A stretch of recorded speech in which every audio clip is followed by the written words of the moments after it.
Welcome back, people. It is the first weekend in August. The summer is winding down. And lo and behold, what do we have? An actual action-filled, comedy-filled, fun, theatrical movie to watch. This movie has everything. It has got stars. It has got comedy. It has got crazy amounts of references. And what is this movie, might you ask? It is none other than Bullet Train, the movie that apparently just the regular movie-going populace is just the type of movie, I should say, that the regular movie-going, that the critic world is just seemingly given up on. I'm joined by Luke of Luke Reviews and Kristen of Miss Filmingo. Guys, happy to have you here. Are you ready to review Bullet Train? Of course, let's do it. Absolutely. I've been ready. Let's hop on the bullet train. Let's try to hop on the Bullet Train. All of this and more on today's episode of the Talkin TV podcast.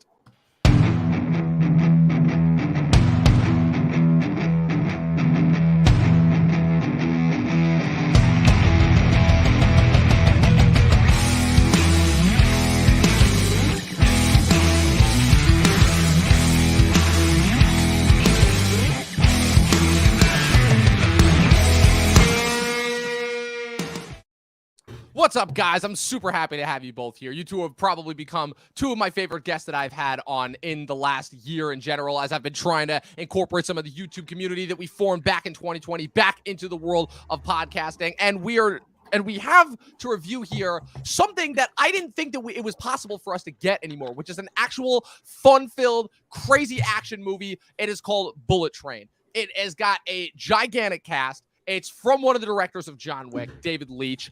And before we actually get into the movie, I wanted to poke your guys' brains a little bit about something that is kind of a phenomenon in the sense of where it feels like it's been so long since we've gotten one of these, and that is kind of a lackluster movie summer. I mean, I feel like that's kind of to be expected just given that we're still kind of making a bounce back from the pandemic, but I feel like people kind of underrated last summer as far as where even though the box office was kind of down and we were still in this weird spot coming out of the pandemic and not really sure what movies were doing well at the box office, we still got some pretty, like, I would say fun movies to watch in theaters. You know, we got the 9 Fast and Furious, we got Black Widow obviously in theaters, we got a couple of interesting indie movies, and it just feels like for the most part this summer, with the exception of a few notable differences, has kind of been lackluster. So I just wanted your guys' thoughts on just this summer overall in general for movies. Yeah, I think it's perfectly what you just said. I think it's been a hard summer. I think we were like so hyped up for some of these movies that they just ended up either just mostly satisfying or just ended up being ultimately disappointing for most audiences. I mean, like audiences like me, you know, we were all looking forward to like Jurassic World's Dominion, and I was not a fan of that. And it just felt like there was nothing worthy of an action movie to go to put my money towards anything for that this summer. I mean, last year we got stuff like the Suicide Squad, and I thought that was perfect for a summer film, but ultimately it didn't do well at the box office. It would be nice to see a film like Bullet Train, which I thought was very action-packed and fun, do successfully well. I hope it does. 100%. Could not agree more. Luke, your thoughts on that? Yeah, I'm just looking at the movies on my 2022 list that came out during the summer, and after Maverick, there's nothing too great except for Elvis, and then Bullet. That was great in its own right. No, but Elvis isn't like a summer blockbuster, but it's still great. Other than that, you got Lightyear, which was disappointing. Thor wasn't very good. No, and now Bullet Train. And Nope hasn't released for us. It does this week. But yeah, it's just a bit meh, especially compared to next year, where you have Barbie, Oppenheimer, Mission Impossible, something else the probably. Galaxy 3, exactly. Fast X. Like, yeah, no, that next summer There's is a lot coming out next summer. Yeah, the year in general of 2023 is going to be very, very satisfying in general. But yeah, I mean, you two basically took the words out of my mouth as far as it's like, yeah, it just feels like every single movie that's come out this year after Doctor Strange, which I'm not even going to say was like that great of a movie. I'll just say that was more of like an entertaining, fun waste of time with like a fun bunch of cameos in it. But it feels like every single movie that's come out this year, like you said, Luke, since Maverick, has just been like, oh, more and more and more disappointing. So you can imagine my surprise when we get a movie like this that seems to have everything that you could possibly want from a summer movie. Like I said, it's a big cast. It's got some crazy stunts. It's got some even more nutso action. It's got a gonzo plot that has a lot of different plot threads in order to keep track of. And it's just overall a fun movie. And you can imagine my surprise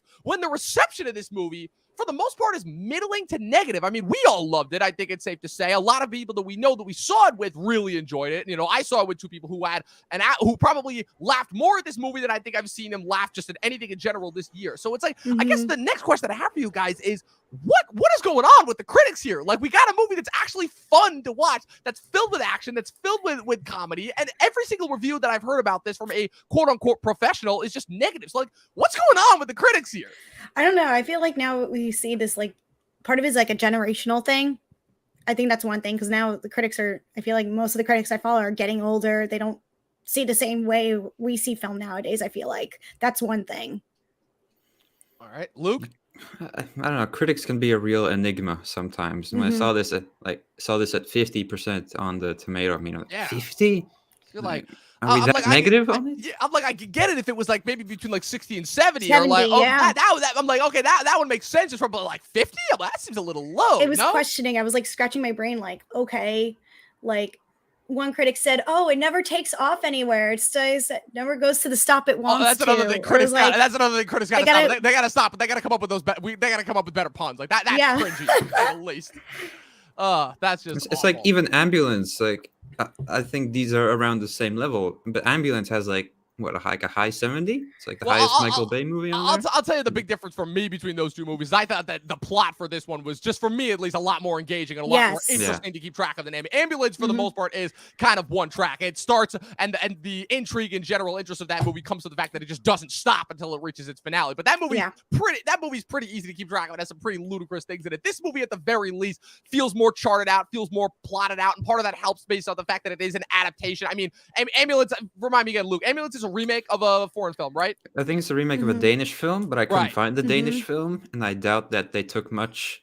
They definitely that there's an ambulance aside from the title. Exactly. No, but yeah, so I guess we should probably get into like kind of what this movie is about, the plot of this movie. Bullet Train is based off of a novel hang on, I'm pulling up the I'm pulling up the novel right now that it's based off of. So it is based off of a Japanese novel by, oh man, I hate when I don't have this stuff pulled up already. So it's based off of a novel by Kotaro Isaka. And so it was adapted, from what I understand, it was originally going to be directed by Anton Fuqua, and it was originally going to have a much more serious tone to it, because apparently the book is a lot more, from what I've heard, is a lot more melodramatic than anything else. But basically, it ended up shifting hands. It ended up going through a lot of production shifts. David Leitch and Brad Pitt got their hands on it. And they basically tried to shift it and make it into a lot more of a comedy. And I personally think that was for the better, because a lot of the enjoyment that I got from this movie was just the overall, just kind of seemingly ridiculous, over-the-top, zany edges to it. I just felt like it added a lot more personality and flair to it. You know, David Leitch, to say the least, has had an interesting career as a director as well, where he started off as Brad Pitt's stuntman for years, which is something I just recently found out about. He's one of the two guys originally in the first John Wick, and then after Chad Stahelski kept making John Wick movies, David Leitch kind of went off and had a pretty interesting action career over the last couple of years. You know, he did Atomic Blonde following up John Wick. He did Deadpool 2, which I still think is in parts better than the first one. The only miss for me on his career so far has been the Hobbs and Shaw remake, but that one I don't necessarily attribute to him, because the action in that movie still kicks ass.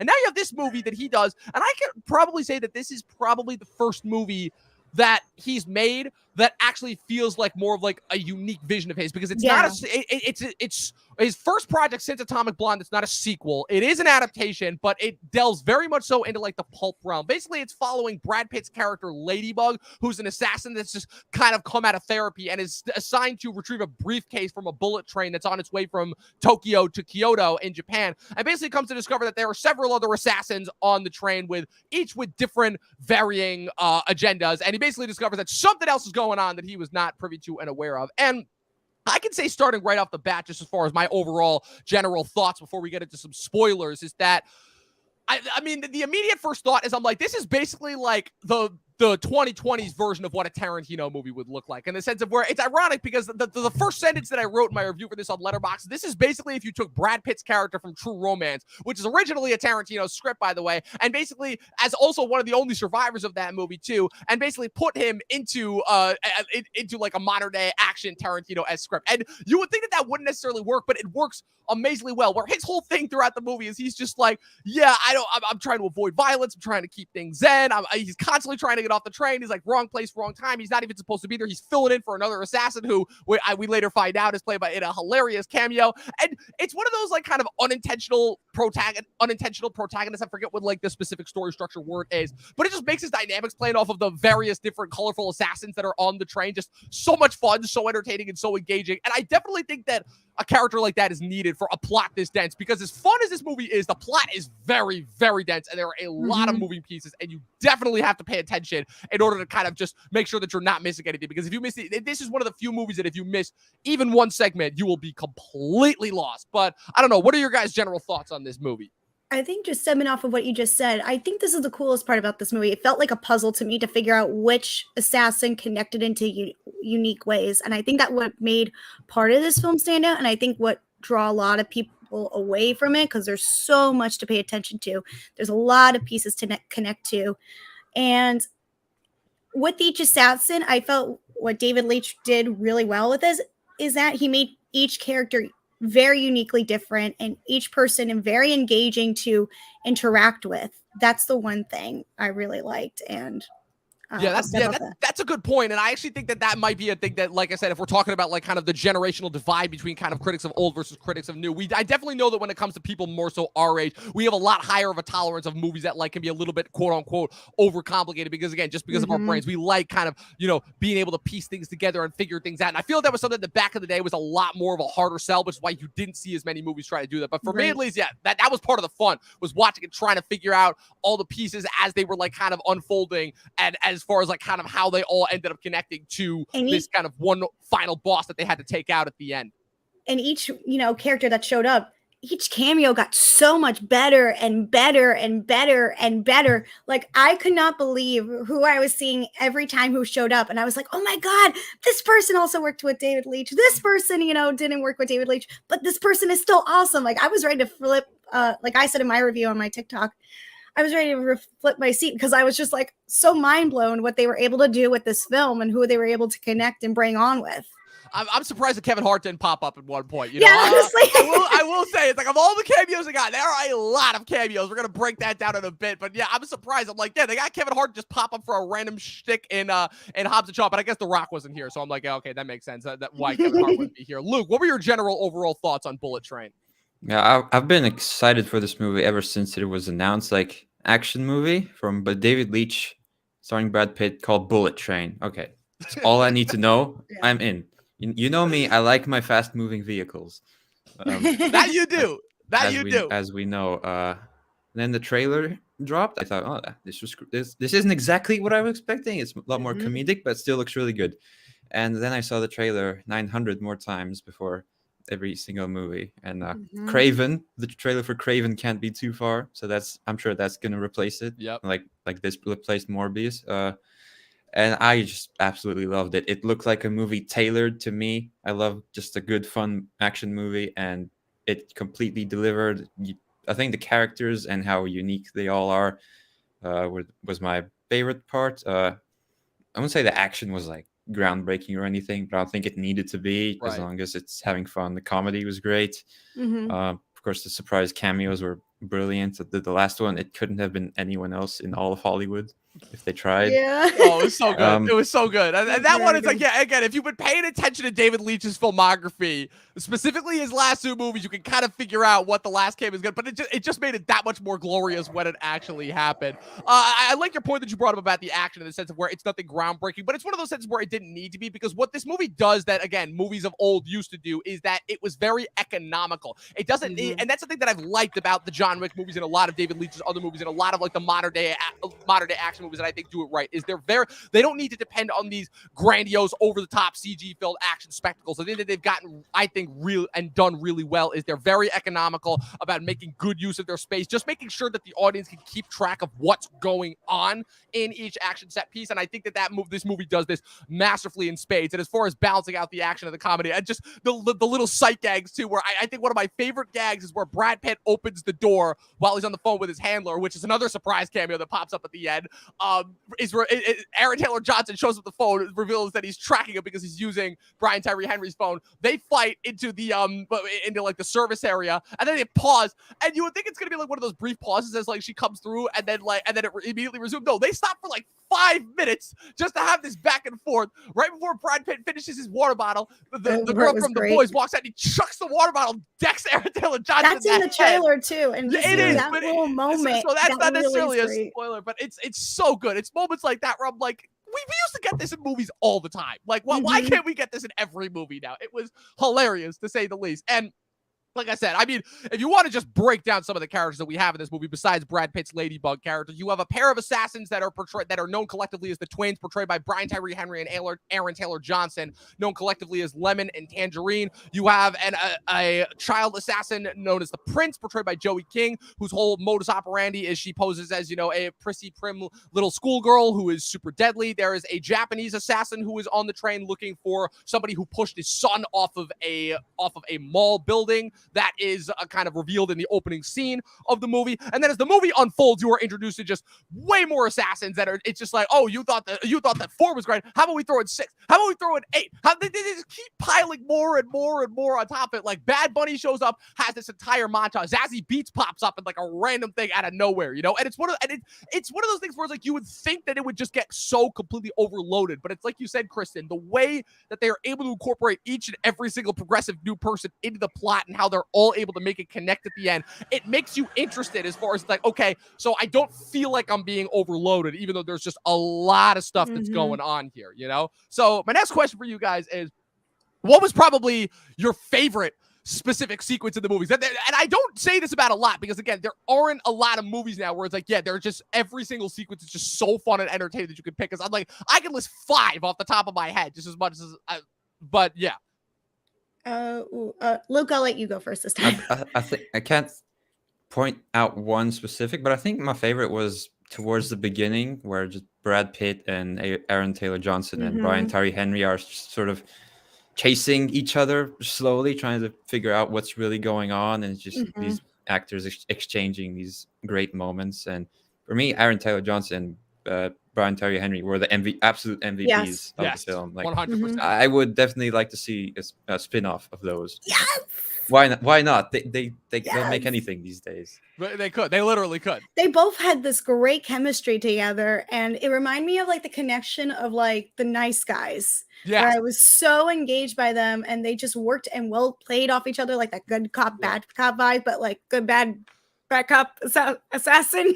And it's funny, the Thomas the Tank Engine bit that Brian Tyree Henry's character does, you would think is one of those things that would get annoying after a while, but how they keep just bringing it back over and over and over again. It works great. well with the story and what it wants to tell. It adds that goofiness to it, but it makes sense given Brian Tyree Henry's character and how just fun and just not so much over the top, but like make him likable. Yeah. In a way. And even how they bring that back around. Do you guys have Thomas over there? Yes, we do. Oh yeah. Okay. Oh yeah. We grew up with Thomas. I was like, maybe that's why the critics don't like it. They don't know who Thomas is, but Maybe, evidently yeah. they do. How they bring that back around and have that like be this emotional send off when Brian Tyree Henry sees Aaron Taylor Johnson's dead body. Spoiler alert. Fair warning, there was a lot of death, and oh man, I'm still trying to figure out like what my favorite death in the movie is, because there were so many great sight gags in this movie. I mean, we'll definitely have to like go down the list as far as like what our favorite sight gag was in the movie. But I also think one of my favorite lines was at the end when he was like, when he was trying to drive the train out, and he was like, wait, you can't drive it? He's like, no, because Thomas the Train Engine is like, what? I thought you loved Thomas the Train Engine. He's like, Thomas is a metaphor for love, not an instruction manual. I thought that was great. That's really, like I said, it's so self-aware of itself. It's so fun. It's so engaging. Like every character and every actor involved is just having an absolute blast. Like I don't know, like did you guys have a favorite actor per se, other than like to take aside the characters? Did you guys have like a favorite actor or a favorite performance overall? Has to be Aaron Taylor Johnson for me. I saw someone, a critic like that wasn't too fond of the movie, call him like character from a Guy Ritchie anime.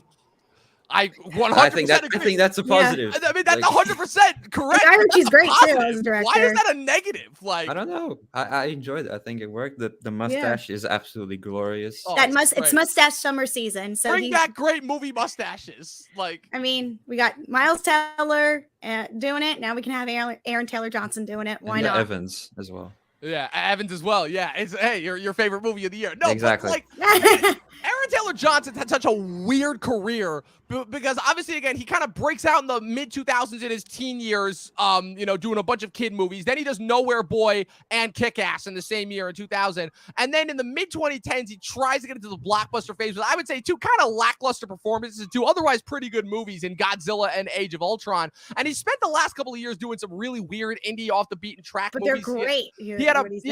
He had a brief cameo appearance in Tenet, but I mean, his performance in here is just so satisfying because I feel like it's the performance that he should have been playing a while ago, which is where he finally gets to portray like the gruff British asshole assassin who's just perpetually pissed off at everything and is cursing every other word. And the dynamic that forms with Brian Tyree Henry, who I did not think was going to be able to pull off a compelling British accent, but somehow surprisingly does. I'm like, this is the role that Aaron Taylor Johnson was born to play. Now, Yeah. I want to pivot a bit and talk about Joey King's character because even though there are a lot of parts in this movie, the primary four, it's Brad Pitt, Brian Tyree Henry, Aaron Taylor Johnson, and Joey King. And Joey King, I'll say that she's good in the movie. In hindsight, I don't know if I like her as much as everyone else, simply for the fact that her whole role is kind of, she doesn't, even though she is still clearly having just as much fun as everyone else, I feel like her role, she doesn't get, her character is kind of wrapped in mystery and is kind of used as a plot device character in order to make certain things happen. Like there's a lot of machinations behind the scenes that she's kind of responsible for engineering and kind of how that results once they finally kind of reach the big bad at the end and how that adds up where she's kind of the one thing that wasn't supposed to be there as far as the big bad's overall plan. Like, I don't know. What were your guys' thoughts on her character? I think she did fine with her performance. I liked her more than a lot of other films she has starred in, given her career. Yeah. I mean, forget the kissing movie. I mean, this, I felt she delivered on most of the parts, but I completely agree. She was morely used as a plot device to keep the connections of the story going, but I didn't find her as that threatening. Right. Like it's weird because the movie is constantly seeming to build up as like, oh, she's using like the proper polite schoolgirl appearance as a facade, and that she actually is this badass kick-ass assassin, but she's really not. She tases a guy. She threatens the guy with the she threatens the guy. hair tie. She shoots a guy once, and then it turns out later on that that wasn't even effective because he was wearing a bulletproof vest, and then. And then like the most of the time she's just like pretending to be like this innocent schoolgirl, and then they kind of just let her get away because it's one of those things where it's like, I don't know, I feel like she should be a lot more threatening because she's constantly building herself up as being threatening, but then she's not, and then it results in the end of like yet another hilarious sight gag. So I don't know, like I guess if there was like kind of one part of the movie that I didn't like, which again, that there's very few and far between. I pretty much liked every single part of the movie. Like, I don't know, I would probably say that was her one part, But hey, she was the one that drew in Hiroyuki Sanada at the end and gave us one of the most badass samurai fights, action set pieces at the end that we've gotten this year. I think I would have liked a little bit more action from her, like at least a fight scene. Yes, I agree with that 100%. Luke, what's your take on Joey King? Yeah, she wasn't exactly the most engaging part of the film, but I think how she fits in, and she has that one scene with Michael Shannon at the end, which I thought was decent. Like, she's not my favorite part of the movie, but I definitely wouldn't take her out. Yeah, agree. Yeah, maybe potentially. I think it's a nice contrast. Yeah, maybe potentially recast her with like another actress that like we know. Like strangely enough, like I feel like weirdly enough, Haley Steinfeld in that part, like that part is like superstar because Haley Steinfeld is somebody that we know. I think the biggest difference comes down to the fact that Joey King is not an action actress. Like we have not seen her compellingly in an action movie, at least not that I've seen. Versus Haley Steinfeld, we know can pull off action on that level. Now, she was Joey King was in a film that was released almost about a month ago called The Princess on Hulu. So I haven't watched that yet. And there's some action going on with that there with some sword fighting. So I'll give her credits on that. I haven't seen it. So maybe she just miss the mark on here to Right. miss her fight scenes. Yeah, I mean, it could also be in the script too, as well. Like that could also not be a character that's designed to have a lot of action set pieces. It is more so, you know, she is more so kind of like the seductress role, if anything else. You know, I mean, again, that's probably based right in the written text. But I don't know. Like I said, that was just the one part where I'm like, yeah, I wish we could have gotten a little bit more of that. So I guess without further ado, I mean, that pretty much brings us to I guess kind of the spoilers for the third act. Like I said, we've talked about it. Like I said, there's a lot of character deaths. I mean, as far as the cameos go, like the Bad Bunny and Zazie Beetz characters, I thought those were just both hilarious. They were quick inserts, in, out, boom. They got killed super quickly. I'm still because Brad Pitt kills both of those guys. I'm still trying to figure out which kill I liked more, when the Bad Bunny throws the knife and it bounces off the suitcase and hits him in the chest, or when Zazie Beetz tries to poison him, and then she pulls out her anti-poison, he just grabs it, jabs his neck with it, and then she slowly dies, like, viciously and horribly in front of it. It's hilarious. It's great. Ways. But they both serve their action sequences really, really well. So I guess, so in order to kind of summarize what the third act of this movie is, so basically it's revealed throughout the movie, it's been hinted at that all of these assassins are traveling towards this one assassin called the White Death in Kyoto, who has basically risen to the top and taken over this Yakuza faction in Japan. He's apparently, I don't remember if they said he was like Russian or Swedish or something, and he basically came over and took over this Yakuza organization from the centerpiece. And basically what's revealed is that all of these assassins that are on the train all essentially unintentionally took part in like kind of spurning him. Like there are multiple instances and hints and earlier in the movie that his wife died in a vicious car accident. His son actually is a character early in the movie portrayed by Logan Lerman, who dies viciously and horribly. I don't even think before like the 20 or 30 minute mark.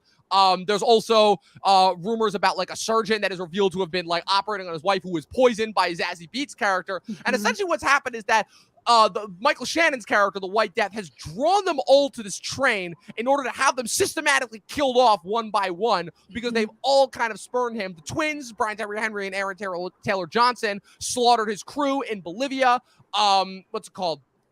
Oh man, who am I drawing a blank on? The Hornet poisoned the cardiovascular surgeon who was supposed to be operating on his wife based on the accident that she was in. And the coup de grace that's revealed at the end is the fact, and like I said, this is very spoiler heavy, so if you have not watched this movie, turn away, is the fact that the assassin who killed his wife, who was trying to kill him, was the assassin who Brad Pitt replaced on the mission on the train, because Brad Pitt is saying throughout the entire movie that he was a replacement for another assassin called Carver, who is portrayed in a one-off cameo by Ryan Reynolds, who is the assassin that killed his wife. And so it turns this movie into a classic, oh man, case of mistaken identity, where Brad Pitt, once he realizes, it's like, wait a minute, I'm not Carver. And it leads to one of my favorite gags in the third act, before inevitably kind of, you know, he ends up getting shot by his own, by a, I don't even remember what it was. It's like a gun, but with like a reverse kinetic energy, where the gun explodes and the bullet goes backwards and shoots you instead of you. But I don't know. Like, what were your guys' take on just kind of where this movie went in the final kind of third act catharsis of the movie? Oh, it's so fun. It's so fun. I mean, the cameos, like you said, that Ryan Reynolds cameo that was being built up it was so satisfying, you know, because it felt like it was so earned. And knowing that his character picked like almost the wrong day to call in sick to send in Brad Pitt. It's great. And also like them kind of unintentionally just taking shots at Ryan Reynolds, where it's like, yeah, we know this guy's super popular, but they're like, yeah, he's kind of a dick, you know? And then and the crazy part is it brings in the Deadpool vibes. That's why it works. And like we never see any other than that one scene where it's revealed that he was the one that pulled it up. We never see any other scene, so we only have Brad Pitt's word to go based off of, and it's hilarious. I don't know, Luke, what were your thoughts on that last act and that last minute reveal? It was getting a little long. I'm like, oh, I thought it was ending, but we have a whole nother act left. And I think that's a criticism that I've seen around this movie. Actually, I've seen that criticism a lot lately. Like, are we just getting 20 minutes too long? Which is crazy, because this movie's 2 hours. Like, exactly. It has the perfect runtime. It's perfect runtime. It's not too short. It's not too long. So like, it's not even like most of the movies I see now are like 2 hours and 12 minutes, 2 hours 36 minutes. Yeah, this movie's a nice tight to like 126 minutes. Like, it's not even that long. So but yeah, I love the third act.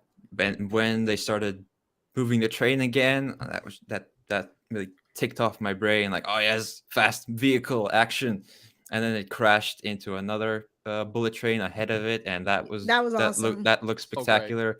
and then the whole thing crashed, and then Brad Pitt went flying backwards, and he fell into the The giant plush doll. big. I really thought that Karen Fukuhara was gonna climb out of it. Me at the too. End. Like, Me I too. was where did waiting she for go? more of her. Where did she go? Where did she go? Oh man, She that was so great. I wanted more of her. Like, I Yeah. love the little interactive scene with, you just discussed earlier with the water bottle. I wish she man. had some more, because I know she would have really kicked some butt in this film. Yeah, and I mean, just the detail that this movie goes through, just how you have the tracking shot of the water bottle, everything that it's gone to at the end. Also, I'll give this movie credit because this movie takes the concept of a Pavlov's gun and runs with it. Because between, I mean, the sleeping powder and the water bottle, the reverse gun at the end, what's it called, the plush doll at the end. I mean, there's so many different like kind of little devices that are added at the beginning of the movie that you don't give like a second thought to, that just end up coming back in the absolute best way possible. I love some of the kills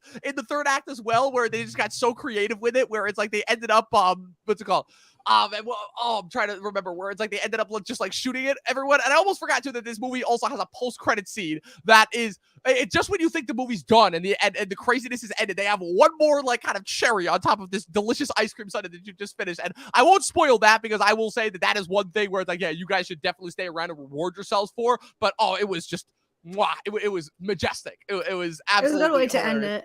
it. It was absolutely amazing. So I wanted to pivot now into our next point, which is kind of, we've talked a lot about the movie and everything that we've loved about it. So what I wanted to kind of pose next is how this kind of brings back the fun of ensemble action movies of old, and kind of my earlier comparison to some of Quentin Tarantino's earlier movies. Is that the thing that I feel like we loved about like every Tarantino movie that he made in the early 90s, between Reservoir Dogs and Pulp Fiction, and a lot of kind of the later, there were a ton, the rest of the 90s was littered with movies that were like based, like blatantly ripping off Tarantino, like 2 Days in the Valley, Oliver Stone's U-Turn, Things to Do in Denver When You're Dead, a whole litany of movies that were just blatantly ripping off Tarantino. And I'll say that this movie doesn't blatantly rip him off, but like there are definitely like kind of signs here where it's like, just like a bunch of different colorful characters, one kind of confined setting, a bunch of crazy action. They're not all necessarily going to get along. So my question for you guys is, how do you think this movie complements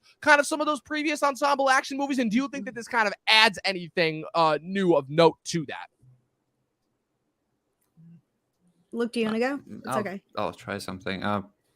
Yeah, before this, I was thinking, oh yeah, we need a bullet train right about now. It feels like we haven't had anything like this in a while, and right off the top of my head, I can't really think of any other action ensemble movies. But I think it's been a while. Probably the last one that I can think of is probably Tropic Thunder, which is crazy because that was 14 years ago. Mm-hmm. I think this takes all the great tropes that you might have in those movies and just like puts it in a modern day, in a modern setting, Mm-hmm. with like the modern humor, and it's just something to appeal to modern audiences. And hopefully this inspires more of this caliber movie, which I would love to see. Yeah. From David Leitch or anyone else. Just Mm-hmm. Yeah, make more of these types of movies. I couldn't agree more, because again, these are some of my favorite movies of all time. Have been movies that kind of fall into this category. Movies with a big cast that utilizes every cast member in a really interesting and fun way, and just has an absolutely bonkers and ridiculous premise that just carries you through the whole movie as far as action goes. Kristen, what's your take on that? I completely agree what you guys just had to say, honestly. It just reminds me of like, if we're talking like comedy ensemble, is that what you're alluding to? Comedy, action ensemble. It falls a little bit into both. Yeah, because it just makes you think about like, okay, how does it do it like compared to like an MCU film, or like, but I love the fact that it really works well with its tropes and brings in inspiration from other directors. Like, it makes me think of like what a lot of critics were saying, like a Guy Ritchie film, and it just utilizes everything so well. I mean, it did what it wanted to do, I think. Yeah, like Guy Ritchie's another guy that's often been compared as like kind of being the British Tarantino, where Guy Ritchie kind of popped up like immediately after what's it called, after Tarantino was like really making his Mhm. bones, because like Tarantino comes up in like the early to mid 90s, and then Guy Ritchie makes Lock, Stock, and Two Smoking Barrels in 99. A couple others, Matthew Vaughn to a certain extent, although not as much, because Matthew Vaughn has made more so genre comic book adaptation fare. Right. But yeah, like I said, it's just I guess the final consensus is just make more movies like this, make more action ensemble movies with a big cast, with a great premise that just gives us a boatload of jokes, of like some great connective tissue. Because that's the other thing too, like I said, is that kind of that puzzle piece, kind of like plot device metric that you were talking about before, Chris. That's something that was made famous by Tarantino movies. The fact that in Pulp Fiction we were following this briefcase across all of these different storylines, and we were like trying to kind of connect the dots as far as like, okay, how does this line up here? How does this connect to this? You know, like that's the sort of thing where it's like, the movies to me, some of the best movies that I've really enjoyed, they have kind of like that plot device metric where that constantly keeps you suckered in as time goes on. A lot of people, I feel like, have mistaken that and have tried to use that as a gimmick. You know, we've obviously seen how the MCU has kind of capitalized on that, where it's just like, oh, it's the thing that everyone's trying to get to, and it's if you get to it, it's going to explode and it's going to cause something crazy, and that's not at all the case here. It's so delightfully old-fashioned in that sense. I feel like if Chris were here, I feel like a point that he would bring up that he has brought up a lot previously is, again, these guys did their homework. They definitely researched the types of movies that they were trying to reference here, and they very vehemently were trying to do the best they could to both homage that and pay homage to that and give something new and fresh and original that was their own take. And I'm very curious to know what Tarantino thinks of this film, because I know he's going to see this. Because he, with him, and he loves to see all the latest films. He's like one of those directors, loves to see anything. And I'm so curious to know what his thoughts are. Even Guy Ritchie, I would love to know what their thoughts are. Absolutely. Because I would be interested to see if they think they're like, oh, wow, this is actually like pretty fun and fresh and original, or if they thought, wow, this is kind of blatantly ripping off our movie, or like just kind of what new, fresh, and inventive takes that they would come up with that. Yeah. What's it called? So, like I said, this is going to be a little bit of a shorter review. We're almost we're pretty much running short on time here. But the only other thing that I really wanted to bring up before we got out of here is the fact that kind of obviously what we wonder what this movie's box office is going to be, because it's been roughly almost a month now since Thor: Love and Thunder came out. There haven't been any other major blockbuster IP movies that have come out since, and there are, aside from Jordan Peele's Nope, but again, that was an original idea, so I don't necessarily know how that counts as an IP. And we're not getting another major IP release exclusively in theaters until Black Adam at the end of October, because Halloween Ends. I don't remember if that's opening simultaneously on Peacock this year as it was last year. They didn't say right now, but right now it's going to theaters. Okay, so in that case, I guess until Halloween ends. So we're not getting another major blockbuster IP like release based off something until Halloween ends in Black Adam at the end of October. And also the fact that August is going to be the first month, I believe, this entire year where we actually get a new movie release in theaters every single weekend. We're getting Bodies next weekend. Then the weekend after that, we're getting Idris Elba's Beast. We're also getting that fall movie, I believe, coming out next year. And then we're wrapping up the month of August with The Invitation, that upcoming corny-looking vampire movie, and George Miller's 3,000 Years of Love. So do you guys think that this could potentially signify a more positive shift both in the overall box office, which I think has still been pretty low this year, despite everyone trying to like kind of metric out and say, oh, the box office is returning? Do you guys think this signifies more of a positive upward shift, and that this could be the return of people to movie theaters finally? Well, Maverick's still making money somehow. Yeah. Like, given how long it's been out, like people, I check my theater, like people are still seeing Maverick. Yeah, people are still going to see that on my end. And then this looks like, hey, you want to go to those movies? Yeah, what's out? Oh, there's this action movie, Bullet Train. It's like Brad Pitt. Oh yeah, let's go watch Brad Pitt beat up some people. Yeah, it's like a good matinee film. Like, I would recommend this over a lot of movies that are currently out for the summer. So it's a great film. I really did enjoy it for what it was worth, and I think we could see it increase from it. I was reading an article that's saying that like, oh, it could bring in like 60 million or over the weekend or something like that. So I think though, I don't see this bringing in at least the first weekend bringing in about between 30 or 40 million at least here, or like or all over. It's one of those movies where it just feels like it's like anybody could just watch this and enjoy it, because it feels like just the barrier of entry for a lot of movies now has just become so high, where it's like, oh, this movie you're only going to see it because it's this IP, or because it's related to this person director wise, or because it's got like, it's so rare now, I feel like, where you can just get a movie that it's like, okay, what is it? It's a bunch of guys, it's on a fast moving train, and they're all trying to kill each other. Like, Right. remember when every movie used to be that? When every movie, it was just a simple premise. And I feel like you have all these higher up bigwigs in Hollywood that are constantly wringing their hands as far as like, oh, what can we put out in theaters that will actually make money? And it's like, if you just do stuff like this, if you just continue to put out stuff like this, like, I got to check the budget, but I don't believe that this movie has a particularly high budget, aside from obviously from the pay for all the stars. Again, Well, it was a COVID-made movie, so it's Yeah. a COVID-made movie, so in a soundstage. So exactly. Yeah. So that makes That was the only thing. I wish they had like on location shooting, because the effects in this, like the background stuff, you can tell it was like filmed on a soundstage. It didn't work for me like on that, because I wish they had on location shooting. Sorry, I wanted to step off that. That's an interesting point though, because I will say that was something that did not bother me at all. Like, there were points where I'm like, this is probably on a soundstage, but I was just so suckered into the story that I didn't even register on my brain. Is That's that an more interesting like Just at like the when end? they cut to the outside sequences, like yeah, I the would outside say- sequences on the train were pretty blatantly CG. So. Yeah, but otherwise everything else in it I was fine with. Like when there's like a scene when Aaron Taylor Johnson and like Brad Pitt are outside, and you could just tell it's not the best, CGI. That's the only thing. But otherwise it worked well and everything else though. Yeah, like the that scenes with CGI. Aaron Taylor Johnson at the end of the train when he runs up and jumps and he starts punching. I'm like, okay, that's pretty obviously a green Yeah, screen. that was the only thing. Yeah. Sorry. Yeah. Look, were you going to say anything else?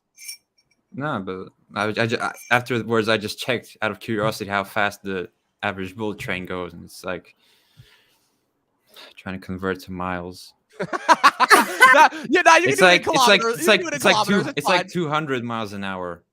Dang. So so what you're saying is that there's no possible way that Taylor Johnson would have been able to land on that train as it was taking off, and somehow stay on the train in order to like punch through the glass in order to get through it. Without the mustache, yes, but with the mustache, he has. Yes. With the mustache, that gave him like He that. needed extra those boost that he needed. Quicksilver skills. He needed Exactly. those. Handy.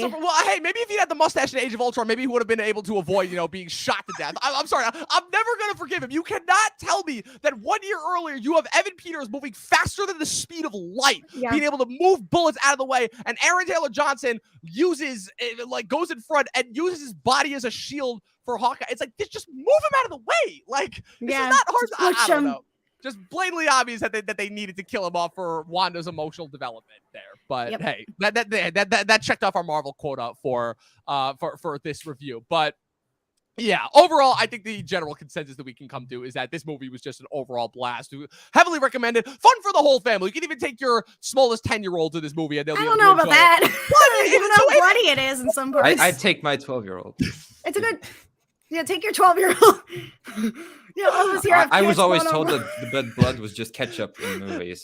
So that's what I was told. Take your 12-year-old that you had when you were like 10 years old. But no, but yeah, I mean, this movie does get pretty gory, but I feel like for the most part, like, I feel like the gore is pretty confined. And like, I don't know, it's one of those things where it's kind of like Deadpool, where in the sense of where it's like the action feels overtly cartoony. So even though it's like, and because everyone is like not quote unquote taking it seriously, that's the wrong word to use, but because it is so fast and loose and fun, I don't know, it's one of those instances where it's like I feel like the R rating needs to be kind of more drastically redefined, as far as like, to me there is a definitive difference between blood and gory action that is very clearly overtly fun and comic booky, and blood and gore that for like things that are like a lot more serious and like deafening. But I don't know, that might just be me. Maybe it was the language.